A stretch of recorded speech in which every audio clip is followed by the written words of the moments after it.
What's up, YouTube? Capital G here. Are we on the verge of a ritual revolution? I think the answer is possibly. If you look at the ritual mechanic, Konami has been giving us lots of support. Obviously, most notable is the incantations. Those were first released in Cybernetic Horizon. Then they got a couple of new cards in Soul Fusion. Then the ones out of Savage Strike were really good because they got a ritual monster and a ritual spell. And then when you combine that with other powerful cards like Pot of Indulgence also coming out in Savage Strike, these ritual decks don't really care about their extra deck that much because with the incantations they can't even summon from the extra deck anyway, so why not just go ahead and screw up your extra deck? You're not going to use it. You combine that with other amazing cards like Pre-Preparation of Rites and you can just go almost plus infinity. Then you kind of consolidate all that advantage into powerful ritual monsters and you can kind of OTK like nobody's business. Now these are not against competitive decks, and yes, I understand things like Anti-Spell Fragrance and D-Barrier still wreck rituals, but I just want to show you guys the type of offense that rituals can pump out. So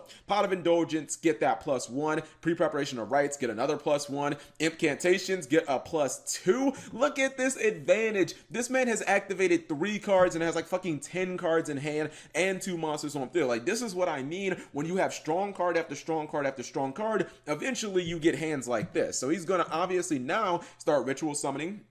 Goes for the Shino Bird Peacock. Maybe Ghost Ogre should have been used there. Ben 10 is also going to float. Manju's going to get him a Surge. Now he's going to summon his Chaos Max Dragon, and that is enough for game. That's 8,400 damage. That's definitely a lot of damage. Now that was, not against an opponent who really was fighting back in my opinion. Oh my goodness, what is an opponent? Didn't use Ghost Ogre. That was a little kappa.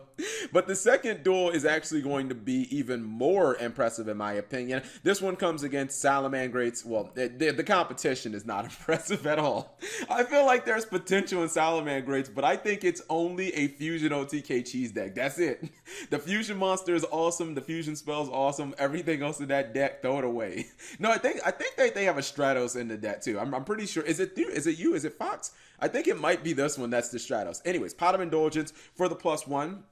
Pre-Preparation of Rites for the +1, then Incantations for the +2, and you can see it's that same Shino Bird. If your opponent does not have some type of negation, Shino Bird Peacock will basically give you an open field to be able to attack into because it just bounces all your opponent's monsters, and you don't have to worry about outgrinding your opponent for the next turn because, as my boy Kaito said in Arc V, there is no next turn. Now he can actually, he couldn't have, I'm trolling. I was thinking that he could have went for an Xyz play there, but he didn't have an Xyz play because the Incantation was on field. I thought the incantation was like some other monster, but you can see even this one, he summons the Necros of Trishula, summons the incantation Chalice Line, and it's a lot of damage once again. This is what, 55 plus, is that 82? So I guess the last one may have been more damage. Was the last one 84? Doesn't matter. This one had more kind of like removal because you got Trishula, so you got to interrupt your opponent's hand, and you can see that rituals are, they're on the come up. They're starting to do a little more things. Well, they're starting to at least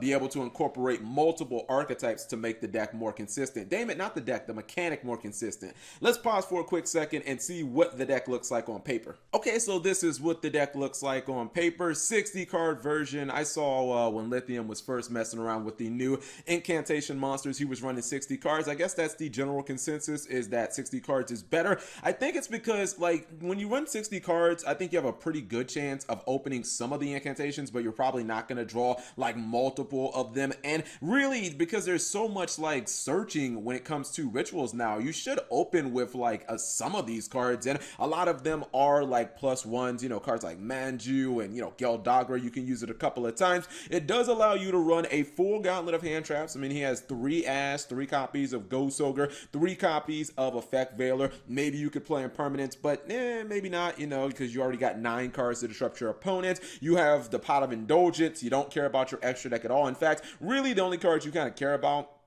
are Herald of the Arc Light for the Geldagra plays, and then I guess maybe 12 for summoning some of the Necros. I guess you could summon Colossalus and Trishula off of a level 12 if you used the Necros Kaleidoscope. But yeah, so many of these ritual cards are now just searchable. You can kind of just throw all of these archetypes together, and even when you have other cards that are just good for rituals in general that are part of another archetype, like Cyber Angel Ben 10, you can just splash that in there. Cyber Angel Ben 10, can, when it's used for a ritual summon, will let you float into something like, you can get a copy of Manju for your normal summon. And really, I think rituals are becoming less and less normal summon dependent because of the incantations. Really, your main normal summon should be either Manju or like Gildaga. Everything else is like special summon or, just a hand trap. So definitely cool to see rituals moving forward. And when all of this support comes out, we'll see what happens. Again, you can still lose to D Barrier or Anti-Spell Fragrance, but